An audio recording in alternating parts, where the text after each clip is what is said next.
Bismillahirrahmanirrahim. Assalamualaikum warahmatullahi wabarakatuh.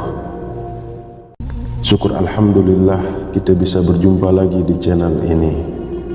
Harapan dan doa saya, semoga saudaraku semuanya yang menonton video ini selalu diberikan kesehatan, dilapangkan rezekinya, diampuni dosa-dosanya, dan dipanjangkan umurnya. Amin ya rabbal alamin. Sahabat beriman yang dirahmati Allah, pada saat hari perhitungan amal pada akhirat kelak, hal yang pertama kali bakal dihisab merupakan sholat. Hal ini menunjukkan betapa pentingnya ibadah yang satu ini.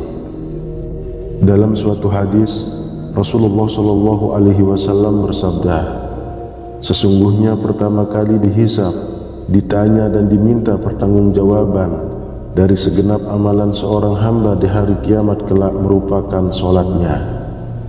Bila solatnya baik, maka beruntunglah ia, dan bila mana solatnya rusak, sungguh kerugian menimpanya. Hadis riwayat Tirmizi. Untuk itu, sangat penting bagi kita untuk rutin mendirikan solat. Namun di zaman yang sudah modern semacam ini, tampaknya tidak sedikit orang yang sudah mulai memandang remeh solat. Bahkan hanya karena suatu argumen yang sepele saja, seorang dapat dengan mudah meninggalkan solat. Bahkan kini tidak sedikit orang yang menganggap bahwa solat itu hanya sebagai rutinitas ibadah semata. Ada juga seseorang yang melaksanakan solat karena terpaksa dan lain sebagainya. Hal-hal semacam inilah penyebab seseorang yang rajin sholat namun masuk neraka, karena dalam melaksanakan ibadah tersebut mereka tidak dengan tutorial ikhlas mengerjakannya. Sahabat beriman yang dirahmati Allah, berikut ini ada beberapa golongan orang yang rajin sholat namun masuk neraka. Yang pertama, sholat namun suka berdusta.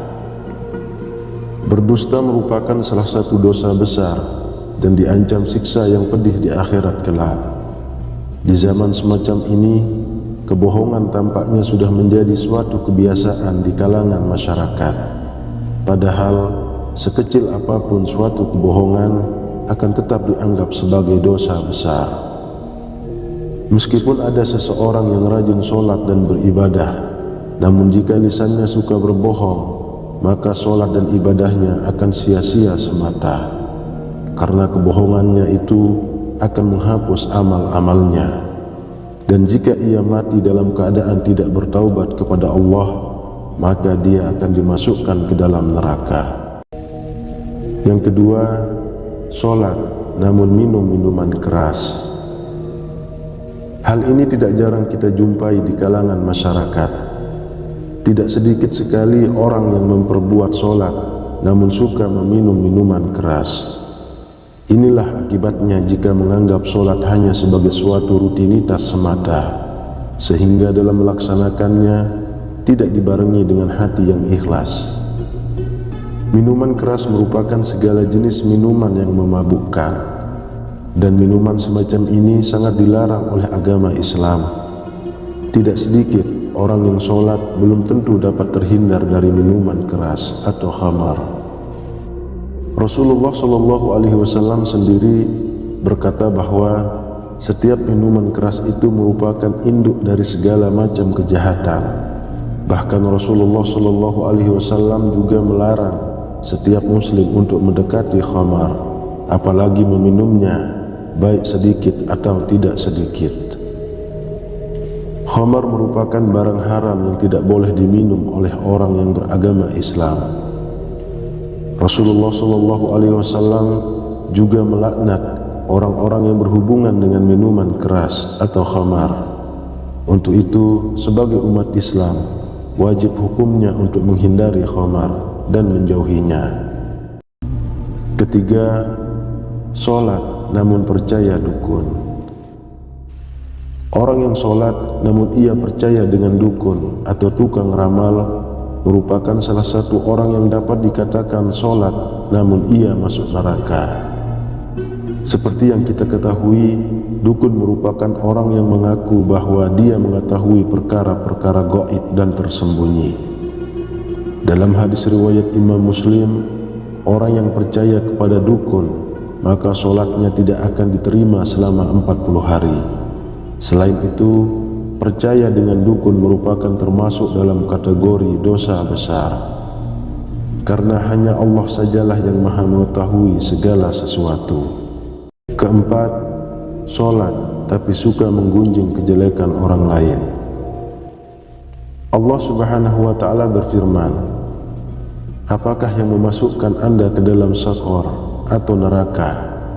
Mereka menjawab, kami dahulu tidak termasuk orang-orang yang mengerjakan solat, dan kita tidak pula memberi makan orang miskin, dan merupakan kita membicarakan yang batil bersama dengan orang-orang yang membicarakannya, dan merupakan kita mendustakan hari pembalasan hingga datang kepada kita kematian.